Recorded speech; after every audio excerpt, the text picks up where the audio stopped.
Well, Senior Meteorologist Adam Morgan joins me now from the Bureau of Meteorology headquarters in Melbourne. Adam, can you bring us up to date with what is the latest? We spoke an hour ago. Has much changed?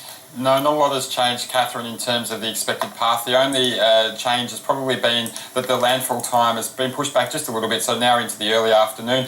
However, the very destructive winds that are ahead of the centre of the eye will still be expected to begin impacting that area between Ayr and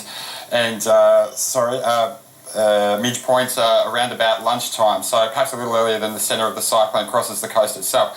The most interesting observation we've had in the past hour has been some really significant wind gusts from Hamilton Island, 222 kilometres an hour. Now, Hamilton Island did experience the eye wall, but possibly not even the strongest winds of the cyclone. But with 180 kilometre an hour mean winds and a 222 kilometre an hour wind gust, that puts it right on the borderline of Category 4 system. So what we're forecasting is playing out in reality, and that system will continue to move slowly towards the coast in the next few hours. Now, you mentioned landfall a little bit later on between Ayr and Midge Point. We crossed to our reporter there around half an hour ago, and it really didn't seem as though there was much. There weren't the destructive winds. There wasn't the rain that is forecast for Ayr. Well, I guess part of the issue is that the coastline, the orientation of the coastline up there is quite kind of northwest to southeast. So in that stretch along the coast, there's those southeastern parts that will be affected first, and then as the cyclone continues to move towards the coast, then the areas towards the west of that stretch will be affected at a later point as we head into the next few hours. But certainly it's on that southern flank.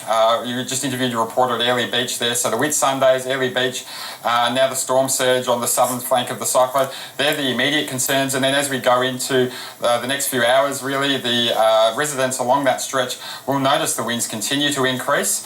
They'll experience the strongest winds in the eye wall, on the edge of the eye. Then if you're underneath the eye, you will experience a period of low winds and perhaps even calm winds. And this is actually a really dangerous period. So we're really advising residents to avoid the urge to go outside. You must stay in shelter during this period because the duration of the eye passing over you is unknown. And the winds, once the eye passes over you, the winds increase very rapidly from the opposite direction again. And it's an extremely dangerous time, so you must stay in shelter. You say the duration of the eye is pretty much well unknown. But what is known is that residents are going to need to wait this out for hours and if not into the evening. Yeah, that's correct. This is a really broad system and it's really difficult to compare cyclones past, but in terms of Category 4 cyclones or above that have crossed populated areas along the coast of North Queensland, this is certainly right up there. And the scale is somewhat comparative to perhaps Cyclone Yazi 4 or 5 years ago. So we're seeing those cyclone strength winds extend over a really broad area of the coastline, several hundred kilometres from the centre. And once this cyclone moves inland, it will take a while to clear from the coastal areas, and then it's likely to remain at least Category 1 or above cyclone strength for at least 18 to 24 hours once it crosses the coast and moves inland. Now, finally, Adam, you mentioned wind gusts at Hamilton Island, 222 kilometres an hour. There's also been some extraordinary rainfall recorded in other areas of the state.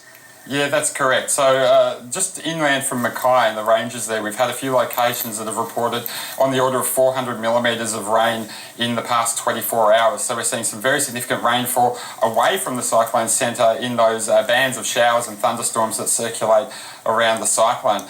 And as this cyclone moves inland and eventually weakens into a tropical low, this will remain a significant rain depression.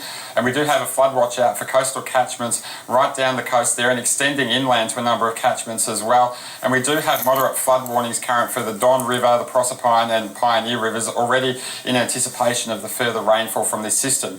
In the coming days and later in the week, we'll then begin to watch as this rainfall moves further through central Queensland and down towards the southeast. So there may be flooding impacts to come for many days yet. Okay, Adam Morgan, Senior Meteorologist from the Bureau of Meteorology headquarters in Melbourne. Thanks for the update. Thank you. And Mackay